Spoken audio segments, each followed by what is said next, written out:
কয়েকটা মিনিটের জন্য, জাস্ট কয়েকটা মিনিটের জন্য এই লোকটার জায়গায় নিজেকে একটু কল্পনা করেন।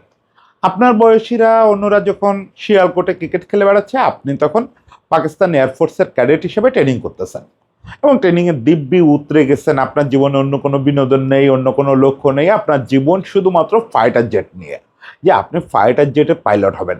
পাকিস্তান এয়ারফোর্সের ক্যাডেট হলেন, সব কোর্স পাশ করলেন, শেষ 16-এ ঢুকে গেলেন। কমিশন হওয়ার অপেক্ষা, আপনি ফাইটার জেট পাওয়ার অপেক্ষা। ঠিক সেই সময় কর্তৃপক্ষ আপনাকে জানালো যে আপনার চোখের সমস্যা আছে, আপনাকে জেট চালাতে দেওয়া যাবে না, কোনো ধরনের বিমান চালাতে দেওয়া যাবে না, আপনাকে ওই লাস্ট মোমেন্টে বাদ দিয়ে দেওয়া হলো। আত্মহত্যার কথা চিন্তা করছিলেন, সেখান থেকে ফিরে এসে চলে গেলেন স্কটল্যান্ডে। শিয়ালকোট থেকে সোজাসুজি গ্লাসগো গেলেন সফটওয়্যার ইঞ্জিনিয়ার হতে। সফটওয়্যার ইঞ্জিনিয়ারিং শেষ করলেন, শেষ করে চলে গেলেন জিম্বাবুয়েতে। বাবা মা ততদিনে জিম্বাবুয়েতে সেটেল করছেন। সেখানে গিয়ে চাকরি খুঁজতেছেন, যে কোনো সময় সফটওয়্যার ইঞ্জিনিয়ার হিসেবে ক্যারিয়ার শুরু করবেন। আপনার জীবনে আর কিছু নাই, ক্রিকেট টিকেট তেমন করে নাই। প্রফেশনালি ক্রিকেট খেলা তো অনেক দূরের কথা, রেগুলার উইকেন্ড ক্রিকেটও খেলেন না। সেরকম একটা অবস্থায় ছোট ভাই এবং বন্ধুরা মিলে জোর করে ধরে নামায় দিলে একটা কম্পিটিটিভ ম্যাচে। আপনি নেমেই সেঞ্চুরি মেরে দিলেন। সবাই মিলে বললো যে ক্রিকেটারই হওয়া তোর ভবিষ্যৎ। ক্রিকেটার হলেন। মাঝে লম্বা একটা বিরতি দিয়ে সিরিয়াসলি ক্রিকেট শুরু করলেন আরও 4 বছর পরে। ততদিনে বয়স 25 হয়ে গেছে। মিডিও করে একটা ক্রিকেটার হিসেবে জীবনটা কাটাচ্ছিলেন। হঠাৎ করে ডাক্তার বললেন, বয়স তখন শেষ দিকে, যে কোনো সময় অবসর নিতে পারেন, এরকম একটা অবস্থা। ডাক্তার বললেন হাতে ব্যথা, এক্স রে করে বললেন যে সম্ভবত বোন ক্যান্সার। কতটা ছড়াচ্ছে জানি না, যদি খুব বেশি ছড়ায় তাহলে তোমার হাতে আর বেশি সময় নাই। আপনি বাসায় ফিরলেন, ছেলেটাকে জড়ায় ধরলেন, উঠে দাঁড়ালেন, আবার ঘুরে দাঁড়ালেন। সেই ঘুরে দাঁড়ানো এমনই ঘুরে দাঁড়ানো যে আজকে আপনার নেতৃত্বে, আপনার পারফরমেন্সে ভর করে ধ্বংসপ্রাপ্ত একটা দেশ, একটা ক্রিকেট খেলুড়ের দেশ অস্ট্রেলিয়া শ্রীলঙ্কাকে হারায় এবং তাদেরকে টপকায় ওই গ্রুপের অপরাজয় চ্যাম্পিয়ন হিসেবে সুপার এইটে গেছে। আপনার নাম সিকান্দার রাজা বাট। জাস্ট চিন্তা করেন যে মোর দ্যান সিনেমা বলে না, মোর দ্যান সিনেমা, পৃথিবীর কোন সিনেমায় আপনি এই জিনিসটা পাবেন? সিকান্দার রাজা বাট যে সিনেমা নিয়ে এই পৃথিবীতে আসছেন, আমি মোটামুটি নিশ্চিত ইয়ান বোথাম তাকে দেখলে অবশ্যই জিজ্ঞেস করবেন যে তোমার চিত্রনাট্য কে লেখা বাবা? তোমার চিত্রনাট্য তো স্রষ্টারও এত নাটকীয় করা সম্ভব না। আসেন আজকে এই লোকটার নাটকীয় জীবনের গল্প শুনে আমি নিশ্চিত যে আপনারা এর মধ্যে অনেকে জানেন। সিকান্দার রাজার গল্প না জানার কোনো কারণ নাই। আমাদের বাংলাদেশের অনেকটা সেকেন্ড হোম তার এই ঢাকা। ফলে সিকান্দার রাজার গল্প আমরা সবাই জানি। তারপরেও একটু কম্পাইল করে বলা যাক তার ছোটবেলা থেকে এই আজকের বীরত্ব। নতুন রূপের সিকান্দার রাজা 40 বছর বয়সে যে বিশ্ব জয় করতেছে, এই সিকান্দার রাজার গল্প করি। দেখেন, লেট বুমার বলে একটা শব্দ আছে, যারা একটু দেরিতে সবকিছু শেখে, দেরিতে সবকিছু শুরু করে। সিকান্দার রাজাকে লেট বুমার বললেও একটু কম বলা হয়। লেটে চেয়েও লেট, সবকিছুতে লেট। মানে ক্রিকেটের পার্সপেক্টিভে যদি আপনি দেখেন তাহলে সে ভয়ানক লেট। কারণ কি? কারণ হচ্ছে সে তো আসলে জীবন কাটাচ্ছিল অন্য স্বপ্নে। ধরেন তার প্রথম শ্রেণীর ক্রিকেটে সেটেল হয়েছে, সিরিয়াসলি শুরু করছে 25 বছর বয়সে। এর আগে বছর 4 আগে একটা ম্যাচ খেলছিল, সেটা আসলে সিরিয়াসলি ক্রিকেটে যাওয়ার না। সিরিয়াসলি ক্রিকেট শুরু করছে 25 বছর বয়সে। ওই বয়সে তো বাংলাদেশে অনেক ক্রিকেটার রিটায়ারই করে ফেলায়। এরপরে সে যখন ইনফর্ম তারকা হলো, সেটা এসে 37 বছর বয়সে। এই বয়সে তো ক্রিকেটাররা কোচ হয়ে যায়, এই বয়সে ক্রিকেটাররা আর ক্রিকেট খেলে নাকি? সিকান্দার রাজা এইসব ব্যাকরণের ধার ধারে না। ব্যাকরণের ধার ধারে না বলেই তো সে আসলে সব ধরনের হিসাব সমীকরণ উল্টায় দিয়ে দলটাকে নিয়ে সুপার এইটে চলে গেছে, সামনে থেকে নেতৃত্ব দিয়ে।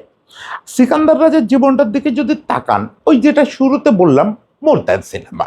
মানে আপনি চিত্রনাট্য যদি এরকম লেখেন, আমি নিশ্চিত আপনার প্রডিউসার বলবে যে ওই মিয়া কি খাইছো, এত এত বেশি ফুলায় ফাপায় লেখে নাকি, ফেয়ারি টেলেও তো এত কিছু হয় না। আসলেই তাই। আপনি যদি সিকান্দার রাজার জীবনটা আগে থেকে লিখে ফেলেন, যে কেউ আপনারা গালি দিবে, না তুমি বেশি কল্পনা করে ফেলছো। দেখেন, এই ছেলেটা হচ্ছে মূলত কাশ্মীরি, কাশ্মীরি পাঞ্জাবি ভাষাভাষী একটা ফ্যামিলির ছেলে।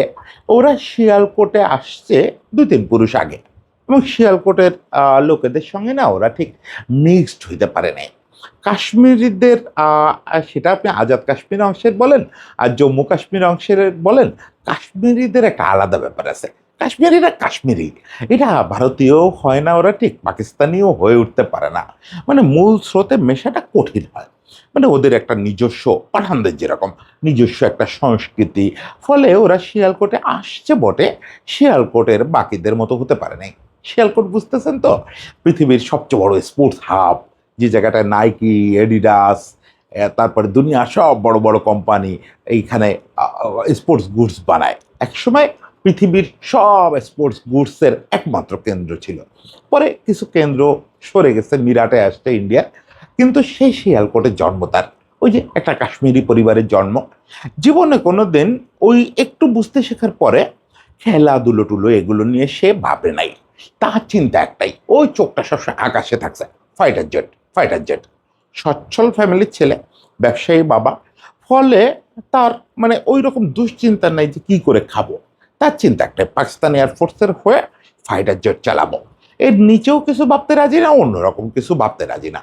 ফলে যে বয়সে বাচ্চারা ক্রিকেটের ব্যাট বল নিয়ে ঘোরে, পাকিস্তানের কমন সিনারিও কি, 8-9 বছর বয়স হইতে হইতেই সে ক্রিকেট খেললে সবার দৃষ্টি আকর্ষণ করে ফেলবে। যদি ভবিষ্যতে আপনাকে ক্রিকেটার হতে হয়, না হলেও কিছু যায় আসে না, ক্রিকেটই খেলবেন আপনি। স্ট্রিটে খেলবেন, গলিতে খেলবেন, মাঠে খেলবেন, সর্বত্র খেলবেন। না, সিকান্দাররা যে ওই রকম না। হ্যাঁ, উইকেন্ডে বা ছুটির পরে হয়তো বন্ধুদের সঙ্গে একটু ব্যাট বল চালাতো, কে জানে হয়তো চালাতো, সেটা আপনিও চালাইছেন, আমিও 1-2 বার চালাইছি। মানে ওইটুক ব্যাট বল একটা ছেলে ছোটবেলায় তো চালাবেই। ওই রকমই, হচ্ছে বেশি কখনো না। কখনো স্পোর্টস নিয়ে খুব প্যাশনেট কিছু ছিল না। ক্রিকেট নিয়ে ইমরান খানের দেশের মানুষ, ওয়াসিম আকরামের দেশের মানুষ, অ্যাটলিস্ট সাকলায়ন মুশতাকের দেশের মানুষ, একজন ফিঙ্গার স্পিনার, কিন্তু এগুলা নিয়ে সে বদার ছিল না। তার ওই ফাইটার জেট এবং সব কিছু খুব কৃতিত্বের সঙ্গে, পড়াশোনায় খুব ভালো। এয়ারফোর্সে চান্স পেতে গেলে তো পড়াশোনায় তুখোড় হইতে হয়, বিশেষ করে বিজ্ঞানের সাবজেক্টগুলোতে, অঙ্কতে, ইংরেজিতে তুখোড় হতে হয়। সেটা সিকান্দার রাজা যথারীতি করলো, ক্যাডেট হলো। তারপরে 600 স্টুডেন্টের ভেতর থেকে 60 জন বাছাই করা হলো, যারা কমিশন প্রাপ্ত হবে। মানে এরা প্রত্যেকে কিন্তু আলটিমেটলি একটা করে ফাইটার জেট পাবে। এবং আমি নিশ্চিত যে সিকান্দার রাজার বাকি 59 জন ব্যাচমেট এখনো তাকে খোঁজে, যে বন্ধু আমরা আকাশে আর তুমি নিচে পৃথিবী জয় করতেছ। বাকি 59 জনই আসলে ওই জেট পেয়ে গেল। কমিশন পেল না শুধু আমাদের সিকান্দার রাজা বাট। কেন? ওই শেষ মুহূর্তে স্বাস্থ্য পরীক্ষায় জানা গেল যে ভীষণে একটু প্রবলেম আছে, খুব সামান্য, খুব সামান্য, সেটা দেখা টাকার সমস্যা না। কিন্তু আপনারা যারা অ্যাভিয়েশন বিষয়াবলী জানেন, তারা বোঝেন যে ভীষণের সামান্যতম ত্রুটি, মানে ক্ষুদ্রাতি ক্ষুদ্র তস্য ক্ষুদ্র ত্রুটিও এয়ারফোর্স মানে না। বিশেষত যারা ফাইটার পাইলট হবেন তাদের ক্ষেত্রে এটা মানার কোনো সুযোগই নাই। ইনফ্যাক্ট কোনো ধরনের অ্যাভিয়েশনে আপনি আসলে ওই চোখের সামান্য ত্রুটি নিয়ে করতে পারবেন না, ফাইনালি কমিশন হবেন না। যথারীতি সে ওখান থেকে ড্রপ আউট হলো। এবং সিকান্দার রাজা তখন তার বন্ধু বান্ধবেরা বলে আত্মহত্যার কথাই ভাবছিল। ইনফ্যাক্ট ভাবারই কথা, একটা বাচ্চা বয়স থেকে ছেলেটা যুবক হয়ে উঠছে ওই ফাইটার জেটের স্বপ্নে, সেটা পিছনে সব কিছু দিচ্ছে, হয়ে যাচ্ছে। সে দেখতেছে কালকে আমাদের কমিশনিং, আমার ব্যাচমেটরা সবাই কমিশন পাচ্ছে, আমি পাচ্ছি, আমি ব্যাচের অন্যতম সেরা স্টুডেন্ট, সব কিছু ভালো পারতেছি। লাস্ট মোমেন্টে হলো না, লাস্ট মোমেন্টে হলো না। বাসায় আসলো, ভেঙে পড়লো। বাবা বলল যে ওকে ওকে ওকে কুল ডাউন, তুমি তো পড়াশোনা করছো সায়েন্সের সাবজেক্টগুলোতে, অঙ্কে ভালো, বিজ্ঞানে ভালো, ফিজিক্স কেমিস্ট্রি সবগুলোতে ভালো, ইংলিশে ভালো, তুমি ফাইটার জেট ছাড়াও তো জীবন আছে, তুমি অন্য কোনো কিছু বেছে নাও। অনেক কষ্টে সিকান্দার রাজা নিজেকে বোঝালো যে ওকে আমি সফটওয়্যার ইঞ্জিনিয়ার হব। তাহলে সফটওয়্যার ইঞ্জিনিয়ারিং পড়তে কোথায় যাবে? পাকিস্তানেও পড়তে পারতো, কিন্তু ওই সময় একটা ডিসিশন হলো কি, পাকিস্তানের পরিবেশটা তো বোঝেন, ওই টাইমটা এটা ধরেন 2-3 সালের দিকের, ততদিনে পাকিস্তান তো চরম অস্থির একটা জায়গা হয়ে গেছে। ফলে একটু অবস্থাপন্ন ফ্যামিলিগুলো সব বিভিন্ন জায়গায় পাড়ি জমাচ্ছে। যাদের একটু বেশি ভালো অবস্থা তারা ইউকেতে যায়, ওদের সবার আগের ডেস্টিনেশন হচ্ছে ইউকে, তা না হলে ইউএস বা ইউরোপের অন্য কোনো দেশ। কিন্তু সিকান্দার রাজার বাবার হচ্ছে আফ্রিকান কিছু কান্ট্রিতে বিজনেস ছিল, ফলে উনি দেখলেন জিম্বাবুয়ে একটা ভালো স্টেশন হতে পারে। অ্যাজ জিম্বাবুয়ে ততদিন একটু সেটেল হয়েছে পলিটিক্যালি, ক্রিকেটে তো ধ্বংসপ্রাপ্ত, পলিটিক্যালি একটু সেটেল হয়েছে মোগাবের আমলে এসে, যাই হোক একটা সেটেলমেন্ট আসে। ফলে ওখানে বসে চারিদিকে বিজনেস করা যাবে। উনি ফ্যামিলি নিয়ে চলে গেলেন জিম্বাবুয়েতে। সিকান্দারের ছোট ভাই তৈমুর, তৈমুর এবং তার মা এদেরকে নিয়ে জিম্বাবুয়েতে চলে গেলেন হারারেতে। আর সিকান্দারকে বললেন, বাবা তুমি স্কটল্যান্ড চলে যাও। সে গ্লাসগো ইউনিভার্সিটিতে ভর্তি হলো। গ্লাসগো ইউনিভার্সিটিতে ভর্তি হলো, এটা আসলে ছোট একটা টার্নিং পয়েন্ট। কারণ ওখানে স্কটিশ পরিবেশে যেহেতু পাকিস্তানি, স্কটল্যান্ডে গেলে সবাই বলতেছে যে এই ক্রিকেট খেলো না কেন, তুমি তো পাকিস্তানি। মানে পাকিস্তানি বা ইন্ডিয়ানরা ক্রিকেট খেলতে পারে না, এটা পৃথিবীর কেউ মানবে না। সেটা আপনি যারে জিজ্ঞেস করেন না কেন, সবার ক্রিকেট খেলতে হবে, এরকম একটা ব্যাপার। তো ক্রিকেট মানে ওই যে ছোটবেলায় খেলছে ও একদমই ইয়ে, কিন্তু উইকেন্ডে কি করবে, ফ্রেন্ডরা সবাই স্কটিশরা, পাকিস্তানিরা, ইন্ডিয়ানরা যাদের সঙ্গে থাকে সবাই উইকেন্ডে ক্রিকেট খেলতে চলে যায়। ও আর একা একা বসে থেকে কি করবে, ও ওদের সঙ্গে উইকেন্ড ক্রিকেট খেলতে যায়। এবং 1-2 সপ্তাহের মধ্যে দেখা গেল যে উইকেন্ড ক্রিকেটে সে বস। ওই পর্যন্ত সে পড়াশোনাটা খুব দারুণভাবে শেষ করলো। শেষ করে বাবা বলল যে ঠিক আছে, তোমার আর ইউরোপে থাকার দরকার নেই, তুমি জিম্বাবুয়েতেই চলে আসো। এই সে এখানে নতুন করে অর্থনীতি বুম করতেছে, তুমি আমার বিজনেসের হাল ধরতে পারো, অথবা ভালো একটা চাকরি নিতে পারো। মেনি অপশনস, অনেক অপশন আছে, তুমি চাইলে যে কিছু করতে পারো। ও আসলো, জিম্বাবুয়েতে ফিরলো 2007 সালে। তখনও পর্যন্ত লোকটা কোনোদিন সিরিয়াস ক্রিকেট খেলে নাই, কোনো দিন না। তখন কিন্তু বয়স 23-24 হয়ে গেছে। এরকম একটা বয়স পর্যন্ত একটা লোক ক্রিকেট খেলে নাই, কোনোদিন সিরিয়াসলি ক্রিকেট খেলে নাই। সেই সময় আসার পরে ওই চাকরি খুঁজতেছে, একবার গ্লাসগোতে যায়, আবার হারারেতে আসে। এরকম একটা সময়ের মধ্যে ছোট ভাই তৈমুর, ও কিন্তু ততদিনে হারারেতে মাইনর ক্রিকেট টিকেট খেলে বেড়ায়। ও একদিন জোর টোর করে ও আর ওর বন্ধুরা, ভাইয়া চলো মাঠে যাই। ও বউ দেখলো যে ওই গ্লাসগোর সেই একই ব্যাপার, ওকে যাই। খেললো, প্রথম ম্যাচে সেঞ্চুরি মারলো এবং 3টা উইকেট পেলো। এখন তো সবাই খুব ধরাধরি করতেছে, তুমি তাহলে ক্লাব ক্রিকেট রেগুলার করো, অমুক করো তমুক করো। একটা সিজন ক্লাব ক্রিকেট ভালোই খেললো, ফার্স্ট ক্লাস ক্রিকেটে অভিষেক হয়ে গেল ওই সিজনে। বোঝেন মানে এই লোকটার ট্যালেন্ট কোন জায়গায়, যে জীবনে প্রথম প্রতিযোগিতামূলক ক্রিকেট শুরু করলো, ওই বছরই ফার্স্ট ক্লাস ক্রিকেটও খেলে ফেললো। লোকেরা ধরে পড়ে ফার্স্ট ক্লাস ক্রিকেটে নামায় দিল। খুব ভালো করছিল কি না আমি মনে করতে পারতেছি না, কিন্তু তারপর আবার ব্রেক নিতে হলো। সে আবার কিছুদিন গ্লাসগোতে, কিছুদিন লন্ডনে, 3-4 বছর আরো সময় দিতে পারলো না। এরপরে যখন দেশে আসলো তখনও কিন্তু ক্রিকেটার হইতে আসে নাই। সে ভাবছে ক্রিকেট চ্যাপ্টার ওখানে শেষ। কিন্তু দেশে আসার পরে ওই যে আবার ভাইয়েরা মিলে বললো যে না, তুমি ক্রিকেটে একটু মানে অন্য ইঞ্জিনিয়ারিং করো, সমস্যা নেই, ক্রিকেটে একটু সময় দাও। আমাদের জিম্বাবুয়ের ক্রিকেট নতুন করে তৈরি হচ্ছে, নতুন করে নানা রকম উদ্যোগ টুদ্যোগ হচ্ছে, তুমি একটু অংশ নাও। সিরিয়াসলি ক্রিকেট শুরু করলো 2011 সালে। তখন তার বয়স 25। সেই লোকটা 2 বছরের মধ্যে ন্যাচারালাইজড হয়ে গেছে। ততদিনে 2 বছরের মধ্যে জিম্বাবুয়ের জাতীয় দলে খেলে ফেললো। আপনি বলতে পারেন 2013 সালে জিম্বাবুয়ের জাতীয় দলে খেলা খুব বড় কোনো ব্যাপার না, কিন্তু যে লোকটা 2 বছর আগে সিরিয়াস ক্রিকেট শুরু করছে তার জন্য অনেক বড় ব্যাপার। যখন জিম্বাবুয়ে জাতীয় দলে শুরু করলো, তার সামনে আসলে কি অ্যাম্বিশন ছিল, কোনো স্বপ্ন দেখার মতো পরিবেশ তো ছিল না। আপনি 2013 সালে ফিরে যান, জিম্বাবুয়ে কি, জিম্বাবুয়ে তো ছিল 90s, মিড 90s থেকে 2003 সাল পর্যন্ত জিম্বাবুয়ে পরাশক্তি। মানে একেবারে বিশ্বকাপের কন্টেন্ডার না হলেও বড় দলগুলোর সঙ্গে রীতিমতো চোখ তুলে কথা বলার মতো দল। Andy Flower, Alistair Campbell, Heath Streak, Neil Johnson, Paul Strang, পুরো টিমটা তারকাবহুল না, ওরকম একটা টিম। গ্রান্ট ফ্লাওয়ার, অ্যান্ডির ভাই, দুর্দান্ত টিম। কিন্তু টিমটা ভেঙে গেল ওই যে রবার্ট মুগাবের কারণে। আমি জিম্বাবুয়ে নিয়ে আলাদা কথা বলবো আজকে, জিম্বাবুয়ের হিস্ট্রি না বলে। কিন্তু যে সময় সিকান্দার টিমে ঢুকলেন তখন আর জিম্বাবুয়ের কিছু নাই। প্রথম ধাক্কায় 2003-এ তো ওলেঙ্গা, অ্যান্ডি ফ্লাওয়ার, গ্রান্ট ফ্লাওয়াররা সব চলে গেল ওই বিদ্রোহের পরে, ব্ল্যাক ব্যান্ড বিদ্রোহের পরে। এরপরে দ্বিতীয় দফা দাঁতে দাঁত চেপে হিথ স্ট্রিকরা একটা ব্যাচ ছিলেন, তারাও চলে গেলেন একসময় বিদ্রোহ করে। বেতন হয় না, কড়ি হয় না, রোজ দিন বিদ্রোহ করেন। এরপরও আরেকটা ব্যাচ ছিল, টরেন্ডো টাইবুদের ব্যাচ। টাইবুর সময় 3-4 বার বিদ্রোহ হয়েছে, খেলা বন্ধ হয়েছে, সাসপেনশন হয়েছে, স্বেচ্ছা নির্বাসন হয়েছে। টাইবু শেষ পর্যন্ত চার্চে চলে গেলেন ধর্মযাজক হতে। 29 বছর বয়সে খেলা ছেড়ে দিয়ে চলে গেলেন, একসময় সর্বকনিষ্ঠ সেঞ্চুরিয়ান। টিমে তখন আছে কে, হ্যামিল্টন মাসাকাজ্জা, শন উইলিয়ামস, আর কে, আর ব্রেন্ডন টেলর। Brendon Taylor. এছাড়া ওরকম গুরুত্বপূর্ণ কোনো নাম আমি অন্তত এই মুহূর্তে রিকল করতে পারতেছি না। মানে ওই সময় টিমটা একটু দু চারজনের নাম বলতে পারতেছি না, কারণ ওই টিমটা আসলো বাংলাদেশে। সেই টিমটার সঙ্গে আমরা শুনলাম যে পাকিস্তানের একটা ছেলে, ন্যাচারালাইজড একটা ছেলে, সেই ছেলেটার এই সিরিজে অভিষেক হতে পারে। ছেলেটার নাম সিকান্দার রাজা বাট। আসলেই তাই, বাট নামটা, বাট শব্দটা এখন আর আপনারা শোনেন না, কিন্তু আমরা ওই সময় শুনছিলাম যে ওর নামের শেষটুকু হচ্ছে বাট। এটা কাশ্মীরি পদবী, কাশ্মীর থেকে সালমান বাট, যেমন ও কিন্তু কাশ্মীর অরিজিন। এই বাট শুনলে বুঝবেন যে এরা কাশ্মীরের ওই এলাকা থেকে আসছে। সিকান্দার রাজা আসলো, আসার পরে না সিকান্দার রাজা মানে ওই যাদের কথা বললাম তখনও টিকে ছিল, Hamilton Masakadza, Brendan Taylor, Sean Williams, এদের ছাড়াইতে পারলো না, এদের চেয়েও বড় কিছু হইতে পারলো না, মানে অন্তত তখনকার পার্সপেক্টিভে।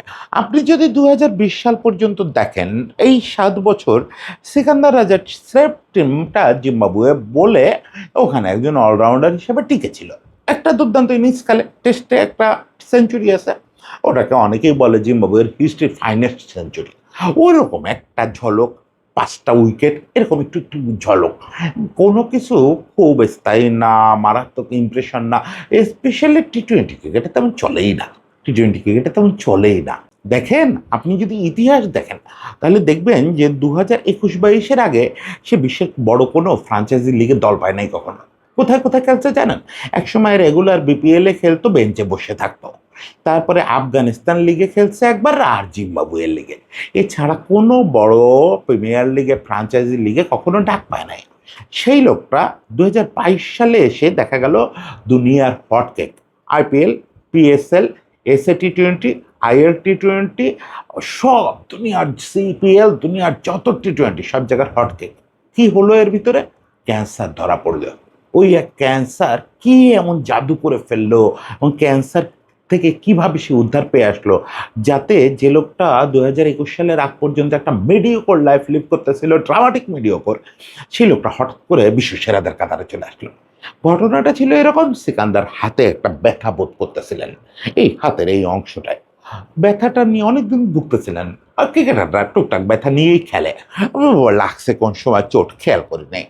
হঠাৎ করে ব্যথাটা বেড়ে যাওয়ায় ওই প্রথমে টিম ডক্টরে দেখালেন। টিম ডক্টর এক্স-রে দেখে একটু বলল যে সম্ভবত হাড়ে একটা ইনফেকশন হয়েছে, তুমি একজন অর্থোপেডিক্স দেখাও। অর্থোপেডিক্সের ডাক্তার দেখলেন, এক্স-রে রিপোর্ট, আবার একটা স্ক্যান করাইলেন। এক্স-রে রিপোর্টটা দেখে সন্তুষ্ট হইতে পারলেন না। স্ক্যানটা দেখে বললেন যে সিকান্দার, আমি তোমার সরাসরি বলি, আমার সন্দেহ যে তোমার বোন ক্যান্সার। সিকান্দার চুপ করে জায়গায় বসে থাকলো। সে জিজ্ঞেস করলো কি অবস্থা? বললো এটা তো ফার্দার টেস্ট না করে, বায়োপসি না করে জানা যাবে না। তুমি বায়োপসির জন্য রেডি হও, বায়োপসি করতে হবে। আমার ধারণা খুব বেশি ছড়ায় নাই, যদি খুব বেশি ছড়ায় তাহলে তো মানে বোঝই, বোঝই শব্দের অর্থ তোমার হাতে খুব বেশি সময় নাই, আর না হলে ট্রিটমেন্ট যোগ্য। সিকান্দারকে ডাক্তার বললেন যে তুমি বরং কেমোথেরাপির জন্য নিজেকে প্রস্তুত করো, আর আমরা বায়োপসিটা করে ফেলো। সিকান্দার পরে এটা কথা বলতে গিয়ে বায়োপসি শব্দটা যখন প্রথম শুনছেন, বললেন যে আমার কানে যখন প্রথম বায়োপসি শব্দটা ঢুকলো, ডাক্তার প্রথমেই ক্যান্সার শব্দটা বলে নাই, ডাক্তার বলছে যে তোমার একটা বায়োপসি করতে হবে। সিকান্দার পড়াশোনা জানা মানুষ, মানে রীতিমতো তো উচ্চ শিক্ষিত ছেলে, ফলে বায়োপসি কেন করতে হয় তা তো সে জানে। তখনই জিজ্ঞেস করলে বলছে হ্যাঁ তোমার বোন ক্যান্সার বলে সন্দেহ করতেছে। তো সিকান্দার বলতেছে যে আমার চোখে শুধু আমার বাচ্চা দুটো, একটা বাচ্চা তখন মাত্রই বোধহয় জন্ম নিছে, আর ছেলেটা ঈসা, ঈসা একটু বড় হয়ে উঠছে, তাও কত 5-6 বছর বয়স হবে। বাচ্চা দুটোর মুখ বারবার ভেসে উঠতেছে, বাবা মার মুখ, ওয়াইফের মুখ, এদের ভাইটার মুখ, ভাইটা তো বোধহয় পরে মারা গেল তাই না, এদের মুখ বারবার ভেসে উঠতেছে। ও কোনো কথা না বলে বায়োপসি করতে দিয়ে, বায়োপসির যে কেটে একটু টিস্যু বের করে রাখে, বাসায় চলে গেছে। বাসায় চলে গিয়ে ছেলেটার অনেকক্ষণ বুকের মধ্যে জড়ায় ধরে রাখছে। তারপরে সারাটা দিন আর ঘর থেকে বেরোয় নাই। পরদিন বিকালে ডাক্তারের ওখান থেকে ফোন আসছে। ফোন আসে, ডাক্তার ডাক্তার বলতেছেন যে সিকান্দার, আমি বলছিলাম ইটস নট ক্যান্সার, এটা সাধারণ একটা ইনফেকশন। এটা আমরা অ্যান্টিবায়োটিক করে এবং দুটো অপারেশন করে, 2 বা 3টে অপারেশন করে ঠিক করতে পারবো। তোমার বোনে একটু অপারেশন করতে হবে, বাট এটা ক্যান্সার না, ক্যান্সার না, একদমই ক্যান্সার না, ম্যালিগন্যান্ট কিছু না। সিকান্দার কিন্তু ডাক্তার যত উচ্ছ্বসিত, ডাক্তার যত খুশি। দেখেন আমি বলতে গিয়ে আমি আবেগ সামলাইতে পারতেছি না। সিকান্দার একটু আবেগ আক্রান্ত হয় নাই। সে বাইরে বেরোচ্ছে, বের হয়ে আকাশের দিকে তাকায় আল্লাহর কাছে শুকরিয়া আদায় করছে। তারপরে সে নিজেকে বলছে, এটা পরে সে একটা ইন্টারভিউতে বলছে যে আজ থেকে প্রতিটা দিন আমার জীবনের শেষ দিন। এই তো জীবনের শেষটা দেখে ফেললাম। আল্লাহ তো আমাকে একদম জীবনের শেষটা দেখাইলেন। আমি তো মানসিকভাবে প্রস্তুত হয়ে গেছিলাম যে আমার কেমোথেরাপি শুরু হবে, আর খুব বেশি দিন পৃথিবীতে নাই। তাহলে এই জীবনের অর্থটা কি? এই জীবনের অর্থ তো তাহলে থাকে দুটোই। এক হচ্ছে আল্লাহকে ডাকা, আর দুই হচ্ছে প্রতিটা দিনকে শেষ দিন মনে করে যা আমার কাজ ওইটা সর্বোচ্চ পারফর্ম করে যাওয়া, সর্বোচ্চ চেষ্টা করে যাওয়া। দেখেন তার ফল দেখেন। একদিকে লোকটা আল্লাহরে ডাকতেছে, আর একদিকে নিজের সর্বোচ্চটা দিয়ে যাচ্ছে। পরবর্তী 4 বছরে সেই সিকান্দার রাজা কোথা থেকে কোথায় চলে গেছে, জাস্ট একটু স্ট্যাটিস্টিক্সে দেখেন। কালকে দেখতেছিলাম প্রিন্স তার পেজে একটা স্ট্যাটাস দিছে যে 2022-এর আগে সিকান্দার রাজা তার এই 7 বছরের ক্যারিয়ারে টি-20-তে একটা ম্যান অফ দ্য ম্যাচও হয় নাই, কোনো দিন না একটা ম্যান অফ দ্য ম্যাচও হয় নাই। আর পরের 3 বছরে 40টা ম্যান অফ দ্য ম্যাচ জিতছে, 40টা। এই 40টা শুনে আপনি হয়তো একটু নাক বাঁকায় বলবেন না জিম্বাবুয়ে তো আজকাল নামিবিয়া, উগান্ডা, ওমান টোমান এদের সঙ্গে খেলে ওখানে ম্যান অফ দ্য ম্যাচ হওয়া অনেক সোজা, ওখানে খেললে আমিও 40টা হতাম। আগে না, এত সোজাও না। এর ভিতরে মাথায় রাখেন 2022 এবং 2026 এই দুটো টি-20 বিশ্বকাপে 4টা ম্যান অফ দ্য ম্যাচ। তার মানে তার ম্যান অফ দ্য ম্যাচটা ফালতু ফালতু টিমের সঙ্গে সব বেশিরভাগ সময়ই আসে নাই। এর মধ্যে শ্রীলঙ্কার বিপক্ষে আসছে, অস্ট্রেলিয়ার বিপক্ষে আসছে, এবং 2022 বিশ্বকাপে যখন একা হাতে টিমটারে বিশ্বকাপে নিয়ে আসছে, সেই বিশ্বকাপে এসে পাকিস্তানকে হারাইছে, ম্যান অফ দ্য ম্যাচ হয়েছে। দেখেন এই সময়কালে অবশ্যই বাকি যারা আছে রায়ান বার্ল বা এই যে ব্লেজিং মুজুরাবানি, ওরা তো সুন্দর খেলতেছে, ওরা সবাই সুন্দর খেলতেছে। এখন এখন বরং জিম্বাবুয়ের টিমটা নতুন করে একটা শেপ পাচ্ছে, কিন্তু একটা মাত্র হিরো, একটা মাত্র লিডার আছে, সেটা সিকান্দার রাজা। আপনি 2022 থেকে উত্থান পতনগুলো দেখেন না, বাকি সব ভুলে যান। 2022 বিশ্বকাপে, 2022 টি-20 বিশ্বকাপে একা টেনে নিয়ে গেল বিশ্বকাপ খেলতে। ওখানে গিয়ে একটা মাত্র রেজাল্ট আসলো পাকিস্তানের বিপক্ষে, সেটাতে সে ম্যান অফ দ্য ম্যাচ, মানে সেই জেতা হলো। 2024 বিশ্বকাপ, সিকান্দার রাজা ওই বিশ্বকাপ কোয়ালিফায়ারের one of the best performer, কিন্তু দল শেষ মুহূর্তে বাদ পড়ে গেল। 2024 বিশ্বকাপ খেলা হলো না। আবার 2026 বিশ্বকাপ একা হাতে সেই জিম্বাবুয়ের টেনে নিয়ে 2026 বিশ্বকাপে নিয়ে আসে। তারপর কি করছে এটা আর বলতে হবে? এটা তো মনে হয় এখন এই 2026 বিশ্বকাপের সবচেয়ে হট ইস্যু। এটা যদি আমরা কেউ মিস করে যাই তাহলে আমি তার সঙ্গে গল্প করব না। 2026 বিশ্বকাপে এসে সিকান্দার রাজা এবং তার টিম কি করছে? তার টিম তো ঝলসাচ্ছে, অবশ্যই ঝলসাচ্ছে। দেখেন অস্ট্রেলিয়া শ্রীলঙ্কা যে গ্রুপে, ওই গ্রুপ থেকে গ্রুপ চ্যাম্পিয়ন হওয়া, এইটাই তো আসলে বলে দেয় যে জিম্বাবুয়ে এবং সিকান্দার রাজা কি করছে।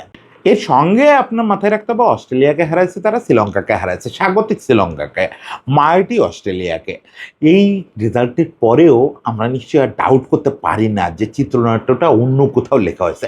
ওই যে শুরু থেকে বারবার বলতেছি না যে এই চিত্রনাট্য মানুষের পক্ষে লেখা সম্ভব না, একজনের পক্ষে সম্ভব, তিনি এই পৃথিবীর কেউ না। ওই ওপরের একজনের পক্ষেই আসলে এরকম চিত্রনাট্য লেখা সম্ভব।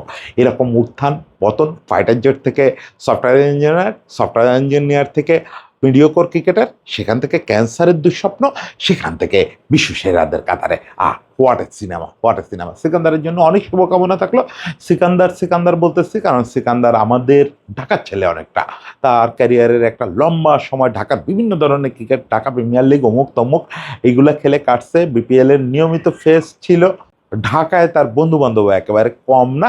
সিকান্দারের জন্য অনেক শুভকামনা থাকলো, জিম্বাবুয়ের জন্য অনেক শুভকামনা, তারা তাদের সোনালী দিনটা ফিরে পাক। সবাই ভালো থাকবেন।